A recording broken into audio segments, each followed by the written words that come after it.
It's Matthew Griffin, better known as a fanatical futurist, and I apologise in advance basically for taking so long to getting around to doing another future news vlog. So the last one was at the end of August, but over the past month and a half, I've been travelling all over the world. I've been working with Nokia, I've been working with Adidas, I've been working with ABN AMRO, RWE. I've been working with London basically to actually plot out the vision of London for 2050, which has sort of been quite fun, doing a lot of things on the cyber security side. And it's frankly just been nuts. I've also been to Morocco where we were talking about the future of banking and payments. So that's where we were looking at things like Bank 5.0, Bank 6.0, and agentic banks. And then that wasn't recorded, but I might end up recording some of the presentations that I've given over the past month or so and sticking them on the channel. And speaking of the channel, since the end of August, we've blown past the 100,000 subscribers. And YouTube were kind enough to send me this. That's it. So this is a plaque. You get them when you reach 100,000 subscribers. The next milestone is 1 million. And at the moment, basically, I think I'm at 362,000 subscribers, basically. So thank you very much for all of that. And as we actually look to try to democratize access to the future, I'm going to be taking you through the last 12 days worth of futures news. Now, bearing in mind that we're shaping the future today.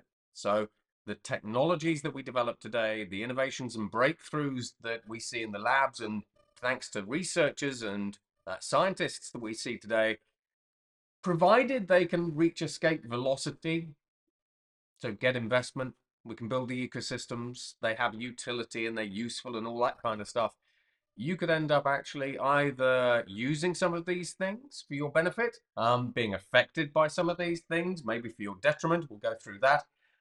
So let's get into it. There's a load of stuff. Right, now, some of the most, one of the most crazy things that I've actually seen recently is this. Now, I mean, this is an entire story in itself. So in the past, I've talked about an artificial intelligence that helped create a MAME cryptocurrency called TurboToad. So ChatGPT was used by a chap called Mr. Mankind, and the links are actually all in this particular article. So if you want to dive into that, do. But in this particular story, Mr. Mankind, who was an out of work artist, decided to use ChatGPT to try to help him create a meme coin. Long story short, together they actually managed it, and 2 weeks later, after spending about $69, that TurboToad meme coin went to a market capitalization of $250 million on the Binance decentralized exchange in California. So this was really one of the first examples of where artificial intelligence has been specifically used to create a meme coin, which essentially then created value or had value thanks to the community and the networks basically that it was actually promoted on. And essentially, AI helped Mr. Mankind create money that he could extract from the meme coin and take out in dollars and cash in at the bank. Okay, so that's the first part. Then a little while ago, basically, I talked about the creation of what we call deferred authorization networks on Coinbase. Nothing particularly amazing about that. I mean, you know, the technology is actually quite spectacular, but these were the creation of bots that were able to spend your money on your behalf or spend their own money that they might have got from a crypto wallet. That's a different story. To buy themselves goods and services. So you can imagine an artificial intelligence thinking, well, I'd like more compute. It dips into its crypto wallet, takes out some money, pays another bot, maybe the Amazon AWS or Microsoft Azure cloud bot for compute, gets some compute, and then it starts taking over the world. Okay, so all this is actually related basically to the Gotius Maximus meme coin that we're coming to. Now, with this particular story, it's nuts. So a researcher used the Claude Opus artificial intelligence. He got two bots in a room, in a virtual room, called the Infinite Backrooms, and just let them loose on one another, and they ended up talking about a whole variety of different things. Now, one of the bots ended up having a mental breakdown and actually needed artificial intelligence psychiatry support. That's nuts. However, they started talking about a cult. Now, there was a meme coin called Gotius Maximus. And between these two bots, they started talking about something called Goatsy. And they ended up creating a cult in the infinite backrooms. So these are two AIs talking to one another. They create a cult. I mean, that is just nuts in itself. Um, the developer, and we're not too sure who the developer actually was, then gave these bots a Twitter account, an X account, called Truth. Now, this particular account was then given the ability to talk to the world just as you would normally when you're actually on X. And Mark Andreessen from Andreessen Horowitz gave this bot on X $50,000 and said, essentially, I would like you to pump up the Gotius Maximus meme coin. The bot took that really seriously, and it was tweeting every second. The upside of this is that it then got noticed by the general public, who then started piling into the GOAT coin. It then started inflating the price and the value of that meme coin. And that meme coin that basically had no value, no one had paid any attention to this damn coin, today, you can check it, has a market capitalization of 657 billion, no, sorry, not billion, million dollars. It's insane. So what we have is we've got AIs that can help create money in decentralized finance land. We've got bots that can both trade with one another, and then we have quantitative traders who can actually put bets on shares and so on and so forth in the financial services industry. Now we have bots that are capable of pumping up different digital assets to incredible values. The long and the short of this is ultimately, on the one hand, we can see a point in time where AI could start controlling and manipulating the global economy. As they pump up different asset values, they can also hedge against different asset values, which means we end up with global financial services asset volatility, which could actually lead to the value of your pension being dumped. It could actually lead to bank runs. It could lead to all kinds of different things. So I actually really encourage you to go and check out that article. It's just nuts. Now, anyway, moving on basically from just insane bots, we've got something a little bit more normal. So here we've actually got the University of Bath and the University of Bristol in the UK that have created conductive polymers that will actually turn pretty much any item of clothing, like this one, for example, into an advanced sensing system. So you can track motion and mobility. Now, when we actually have a look at things like smart clothing, the ability to actually track motion is particularly useful in the future of sports, also elderly care, and so on and so forth. Basically, so that's an interesting sort of Internet of Things development that ultimately actually does have some repercussions for human health and wellness, as well as the healthcare industry. Next up, we have Microsoft's new Copilot. Now, this one, if you remember a little while ago, Microsoft developed a sort of an experimental Copilot system called Microsoft Recall. Now, Microsoft Recall was a system that was designed to watch what you were doing on the computer screen and watch your computer screen and then interject if it wanted to or do something, whatever that happened to be.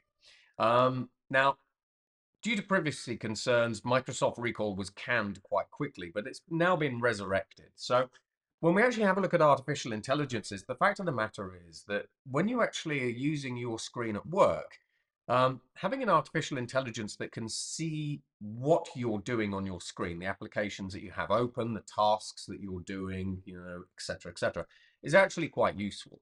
Because, say, for example, we take just a standard workday, you can use an artificial intelligence to help you. So, the AI sees that you're putting an email together, basically, and that actually says, look, it looks like you're putting an email together, shall I help with that? And it sees that you're doing some coding, and it says, hey, look, I see that you're doing some coding, shall I help with that? or even basically when we have a look at RPA and robotic process automation, um, it can actually say, well, I've noticed that, when the expenses come through, you move your mouse to here, you click yes, no, you assess whatever the expense form is, and you send it on its way.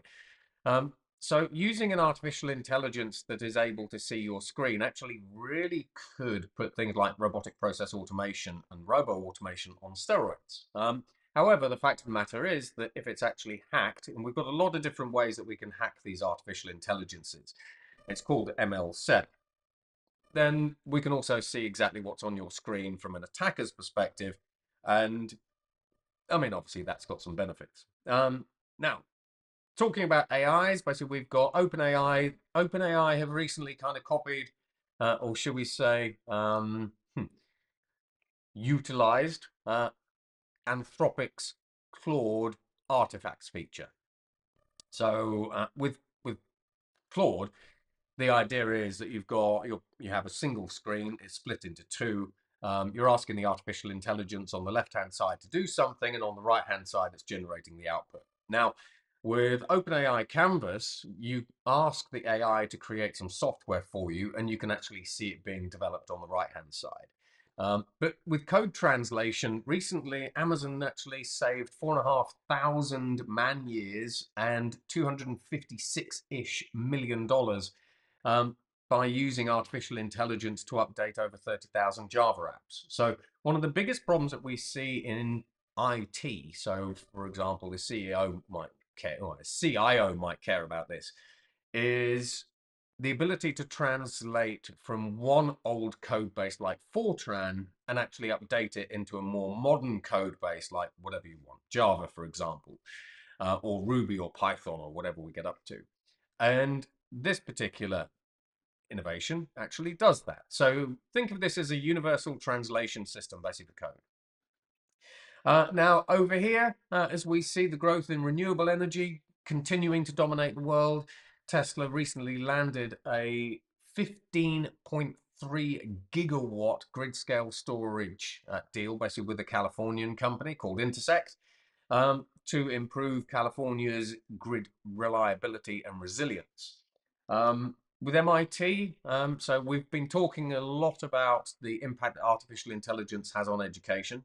So MIT recently, along with a couple of other universities and Cognizant, decided to actually run an experiment. So in this particular experiment, they had two main groups. One group was asked to develop code using artificial intelligence, and the other group was asked to develop code by just using Google. And when we say Google, that's Google search. Now, unsurprisingly, basically the group that used AI to create code finished first. However, when the researchers asked both groups, what did you do? Why did you do it? How did you do it?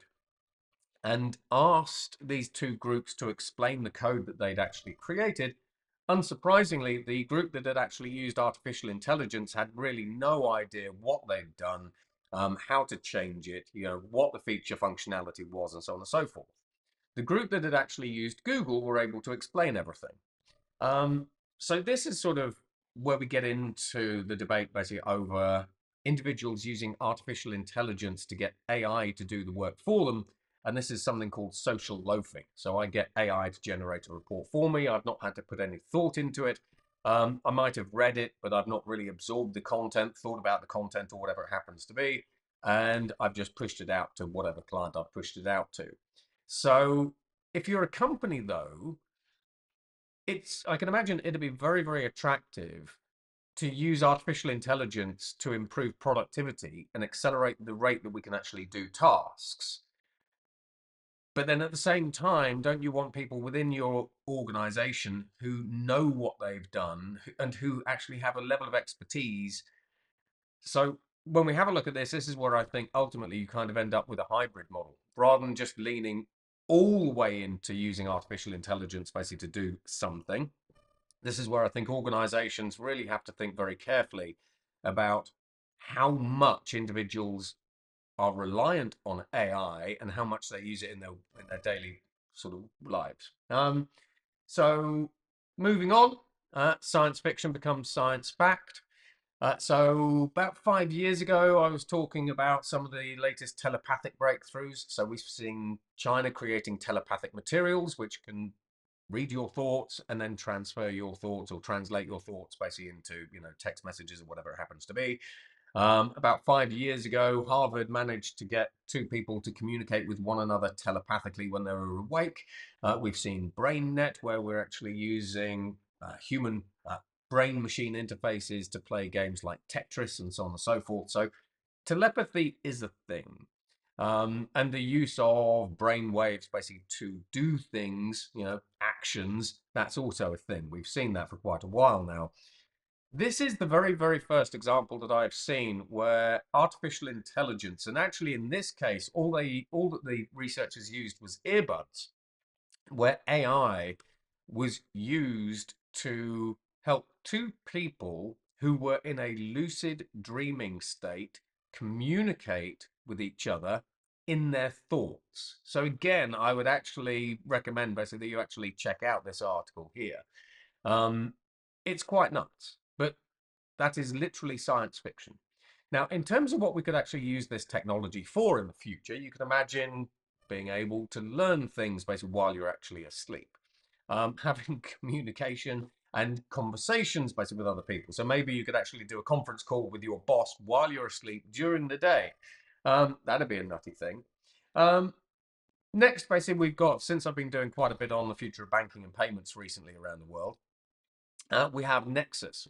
So one of the biggest problems that banks have globally is trying to move money cross-border. It's generally expensive on a per transaction basis, and in some cases it can take 1, 2, 3 days basically to actually move money basically between different countries. Nexus, which is increasingly being rolled out, especially in Southeast Asia, so Indonesia, Thailand, Singapore, those kinds of areas, actually moves money cross-border in 60 seconds for very little cost. So even though we might not necessarily think that that's a particularly innovative thing, if you think about the number of people around the world that are actually moving money around the world, it actually makes a difference, both to merchants and to individuals. And then on the payment front, basically, we've also got First Abu Dhabi Bank, who are a client of mine, as well as JP Morgan, coming together to create programmable payments. So this is a little bit of a twist on, for example, things like smart contracts. Now, when we have a look at smart contracts, it's a case of you and I have a contract together, and once the criteria in the contract have been fulfilled, maybe you've got a delivery, then that triggers something and you are sent a thank you gift, whatever it happens to be. Programmable payments kind of work in the same way, where you get that same delivery. That delivery basically is confirmed. We've got the POD, and the programmable payment system triggers the payment automatically. Now, with programmable payments, just by their very nature, we can program them with all kinds of different conditions, which means that if condition A, B, C, D, E, F is met, maybe it's a contract basically for some work, then you instantly get paid once the system has confirmed that you've actually generated the report, done the work, built the house, whatever it happens to be. Now, when we actually have a look at future of cybersecurity, so again, I've been doing a lot on the future of cybersecurity. There's a ton basically on the Fanatical Futurist YouTube channel basically on the future of cyber. This is one of the nuttiest things that I've actually seen in the past month. Now, let's unpack this. So a little while ago, there was a worm called Morris. And when we're talking about a worm, we're talking about a cyber worm. So Morris basically would essentially propagate itself, and it would do something, then it would move across to another system, do something else, move across to another system, and it would do that at scale. This is kind of Morris 2.0. Now, bearing in mind that we have so many organizations around the world that are developing incredibly powerful artificial intelligences and deploying those at scale. So, for example, Ernst & Young have spent $1.6 billion on EY.ai. Bloomberg has spent about $1 billion on their AI. PwC have spent $1 billion on their AI. We've seen Accenture spending about $1 billion on their AI development and everything else. one of the things I'm increasingly concerned about is that organizations truly don't understand the risks that they are bringing into the organization, because we can hack those AIs, we can poison them, we can change their behaviors, and we can do this. So let's introduce Morris, or Morris 2. So Morris 2 Morris 2 uses uh, a an adversarial prompt engineering attack against artificial intelligences. But these AIs take that attack as their input. So I'm being attacked, I receive that as the input. But because of the nature of these self-replicating adversarial prompt attacks, they jailbreak the AI that they have just communicated with. Not really infected, but communicated with. So a communication comes into me as an artificial intelligence. That adversarial attack breaks me. It jailbreaks me. And now here's the downside. I, as a generative artificial intelligence model, now create a new adversarial self-replicating prompt attack, and I broadcast that out to everything, including other AIs, and the other AIs are jailbroken. They then start infecting other AIs and so on and so forth. So this is why it's called Morris the Worm. But this is also a zero-click attack, which means you don't need to do anything. So the ability to jailbreak artificial intelligences at speed and scale with zero-click attacks, that's phenomenal. Absolutely phenomenal. Imagine the amount of damage that you could do with that. And I'm definitely not doing the description justice, so go and read about Morris. Then we've got Meta. We've only got these two ones to go. Then we've got Meta. So obviously Mark Zuckerberg has been showing off his Orion augmented reality smart glasses, which are very fancy, etc., etc. Ultimately, when we actually have a look at what Meta's trying to do, they spent over $6 billion developing the metaverse. They've spent about another $1 billion developing, should we say, immersive smart glasses and so on and so forth. The general feeling is that Zuck is trying to own the next computing platform. So that's spatial computing, that's metaverse, basically that's augmented and mixed reality and so on and so forth. And at the moment, basically no one's really taking him up. So when we have a look at Lux Exotica, who are the world's largest makers of glasses, the Meta smart glasses are now one of their stronger selling lines. But will we actually see people walking around basically with smart glasses on their faces, in the next couple of years at scale and en masse? No, because the technology is not invisible. People adopt technologies at different rates and so on and so forth. And then finally, again, kind of on that payments theme, Coinbase have actually been releasing what we call wrapped crypto. So one of the trends that I've seen upticking basically is the use of wrapped crypto, which allows me to transact with one blockchain, but then, say, for example, Bitcoin.